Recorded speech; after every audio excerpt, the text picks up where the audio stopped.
Shanghai continues to experience ongoing brain drain amid an unforgettable lockdown nightmare. Jack Ma returns to China amid government efforts to allay private sector fears. An expert warns of China's gradual shift from common prosperity to common poverty. It's all covered in today's China Truths. Shanghai continues to experience ongoing brain drain amid an unforgettable lockdown nightmare. Shanghai has been the primary location for the headquarters of foreign companies, and before 2022, it was home to a quarter of China's foreign population. Based on the results of the 2021 population census, there were about 164,000 foreigners living and working in Shanghai. They worked in many different fields, such as technology, finance, and education. However, since the end of March 2022, a strict 2-month lockdown has turned Shanghai into a nightmare for residents, particularly foreigners. They were confined to their homes and workplaces, leaving some traders and bankers separated from their families and working within their company's closed loop. Meanwhile, posts on social media kept coming out about food shortages, young children being separated from their parents, and worried Shanghai residents fighting with police. This made the chaos brought on by the city's lockdown visible to people all over the world.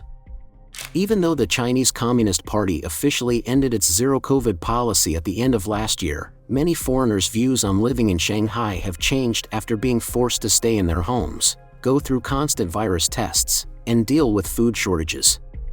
According to the European Union Chamber of Commerce in Shanghai, about 25% of the Germans who lived in Shanghai left, and the number of French and Italian citizens registered with the Shanghai government dropped by 20% and 20%, respectively.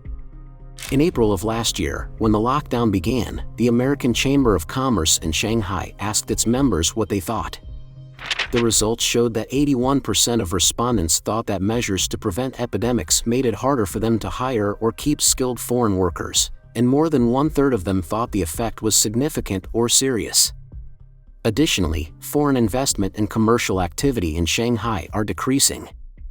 According to Bloomberg, on March 26, Russian fashion entrepreneur Xenia Sidorenko, who once considered China her home, is now leaving the country. Sidorenko stated that the Shanghai lockdown was ridiculous and added, "When your brain understands that something absolutely unacceptable is happening, you still have to try to stay calm and move forward." Once she makes arrangements for her company, USTEM, later this year, she plans to move to New Zealand with her husband. Frank Wu, a real estate agent in Shanghai, told the Epoch Times that even though foreigners can get discounts of up to 15% on the most popular flat buildings on the real estate market, they still haven't moved back.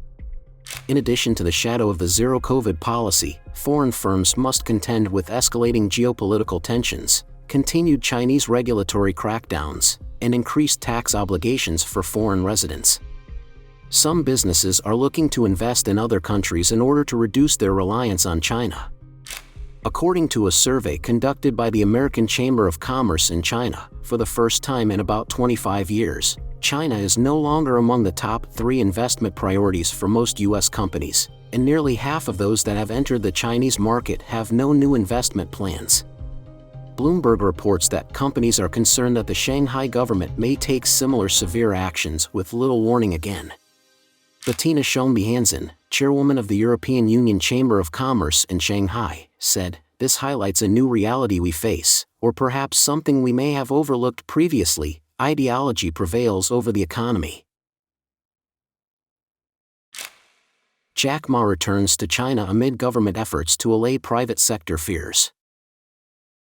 According to the South China Morning Post, Jack Ma, the founder of Alibaba Group Holding, recently returned to China after nearly a year of overseas travel and visited a school he founded in the city of Hangzhou. This news immediately became a lively topic of discussion on mainland social media. After Jack Ma's empire and the tech industry became targets of the Chinese government's regulatory crackdown, his overseas residence became a form of protest against the fate of Chinese entrepreneurs under the Chinese Communist Party's rule. In 2020, Jack Ma's speech criticizing China's regulatory system was seen by many as the reason why Beijing paid more attention to Alibaba, which eventually led to Ma leaving public life. At the end of 2021, he left mainland China and appeared in Japan, Spain, Australia, and Thailand. People think that Ma's return to the public eye shows that the Chinese government is more open to the private sector now that COVID-19 restrictions have hurt the economy so much over the last 3 years. According to sources cited by Reuters, China's new premier Li Qiang began urging Jack Ma to return to China at the end of last year. Li thought that this move would help ease the worries of the rest of the world about how the Chinese Communist Party was trying to shut down the private sector. According to two of the sources, some of these efforts included asking people close to Ma, such as his business associates, to persuade the Alibaba founder in person while he was in Japan. Reuters was unable to determine whether Ma had returned as a result of Li's efforts. However, Bloomberg cites an anonymous source familiar with the matter, who stated that although Ma may have been the best candidate to repair the strained relationship between Beijing and the private sector, the billionaire has been cautious about the government's invitation to return. Sources say that at the time, Jack Ma decided to stay overseas and focus on researching agricultural technology, since he had already left Alibaba. The sources requested anonymity due to the sensitivity of the matter. Inside the company, it is said that Jack Ma told Ant Group and Alibaba executives not to worry about his move back to China, stressing that he will still support their success even from afar. However, Alibaba shares jumped more than 4% after news of Ma's return, before giving up some of the gains. Li Qiang has been in charge of the government's efforts to improve the private sector. Earlier this month, Li said that China's environment for entrepreneurs would get better and that Beijing would treat all businesses the same. But businesses are still hesitant, and in private they say it's because there aren't any new supportive policies and the regulatory framework set up by the crackdown. Fraser Howey, an Asia analyst and author of several books on China's financial system, concurs with this sentiment. According to Howey, while I can see how this signals a relaxation, none of the laws and institutions set up to control the private sector have changed. The fact is, private businesses don't care because they've already been defeated. The state has won, Jack has lost control, power, and wealth, and it's not coming back. An expert warns of China's gradual shift from common prosperity to common poverty. On March 23, the Huruan Report released its 2023 Huruan Global Rich List, revealing that the number of billionaires worldwide with a net worth of over $1 billion has experienced the sharpest decline in years over the past year. Nonetheless, China remains the world's richest country, with 969 billionaires, 40% more than the second-ranked United States, 691, and more than 5 times that of the third-ranked India, 187. Additionally, Beijing remains the preferred city for billionaires to reside. Moreover, a report published by the Huruan Report Group on March 10 displayed that China has 49,000 households with investable assets of $30 million or more, which constitutes 1/10 of the total number of households in China. On March 1, the Huruan Report released the 2023 Huruan Premium Luxury China High Net Worth Consumer Brand Preference Report, which revealed that the average total assets of high net worth individuals' households were 45 million yuan, approximately $6.75 million, with an average investable asset of 13 million yuan, approximately $1.95 million. China's economic data for January and February, on the other hand, showed that both the number of unemployed people and the number of people who needed welfare assistance went up. Since the Chinese Communist Party became passionate about common prosperity in 2021, it has become one of the top 10 buzzwords of the year in China. Nonetheless, recent unofficial wealth reports and official economic data show that, even after 3 years of the pandemic, China still has the most billionaires in the world, and the wealthy are becoming wealthier while the poor are becoming poorer. While the wealthy live more luxurious lives, more ordinary people are losing their jobs and must rely on their savings or welfare to survive.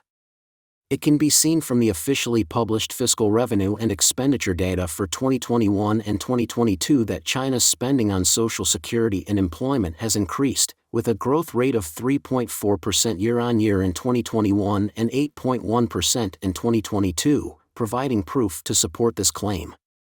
In January-February 2023, the year-on-year growth rate of this expenditure continued to expand, reaching 9.8%, with an amount of 780.5 billion yuan, approximately $117 billion. When the epidemic broke out in China in January-February 2020, this expenditure was 612 billion yuan, approximately $92 billion, an increase of about 28% during the 3-year epidemic period, which means more people will have to rely on social welfare to maintain their basic living in 2023. Under the governance of the CCP, the welfare support available to the public is limited. Chongqing is the only city in the central and western parts of China where the central government runs it directly. In Chongqing, the standard for urban subsistence allowance is 717 yuan, approximately $108 per person per month, while the standard for rural subsistence allowance is 581 yuan, approximately $87 per person per month. Tianjin, about 120 kilometers from Beijing, is also a directly administered municipality, with an urban subsistence allowance standard of 1,010 yuan, approximately $150 per person per month. In addition, the rise in China's unemployment rate has had an impact on the growth of personal income tax. Over the past 2 years, the growth rate of personal income tax in China has been decreasing. While it saw a year-on-year increase of 21% in 2021, it fell to 6.6% in 2022. The growth rate of personal income tax even turned negative in January and February 2023, decreasing by 4%. According to the 2022 National Economic and Social Development Statistics Bulletin, released by the National Bureau of Statistics on February 28, 2022, there were 2.97 million people receiving unemployment insurance at the end of 2022, which represents a 380,000 increase from the 2.59 million people who received unemployment benefits at the end of 2021. However, since only 238 million Chinese people participate in unemployment insurance, many unemployed people do not receive it. On March 24, Dr. Li Songyun, an economics PhD who has long been concerned about China's economy, told Epoch Times that China's unemployment rate has risen in the last 2 years as a result of the epidemic's impact, as well as the CCP's regulatory measures on the education, real estate, and internet technology industries. Low-income people in China have a very poor income situation. This is demonstrated by the Chinese government's own fiscal data. Despite a growing number of Chinese people joining the unemployed, the assets of affluent Chinese individuals are rapidly expanding, as evidenced by the rising number of families with varying asset levels. The number of ultra-high net worth families, with assets exceeding 100 million yuan, roughly $15.5 million, has surged more than the number of high net worth families, with assets exceeding 10 million yuan, approximately $1.5 million. The latter has surpassed the growth rate of wealthy families, with assets exceeding 6 million yuan, around $930,000. According to Li Songyun, although Xi Jinping advocates common prosperity, this appears to contradict Deng Xiaoping's "let some people get rich first." Under CCP rule, however, the CCP decides who becomes wealthy and who does not. In the 3 years since the pandemic's outbreak, China's wealth gap has actually widened, moving the country even further away from the goal of common prosperity. This demonstrates that common prosperity is merely a slogan. Furthermore, in the more than 3 years since the pandemic's outbreak, the CCP's zero-COVID policy has resulted in the closure of many small and medium-sized businesses. The CCP's control over education, real estate, and the internet has also discouraged private entrepreneurs, with many leaving China. Private enterprise is the backbone of China's economy, and if it does not recover, China's economy may face common poverty in the future. Please share your thoughts in the comments section below. Don't forget to subscribe to our channel and turn on the notification bell to get the latest videos. And thank you for tuning in.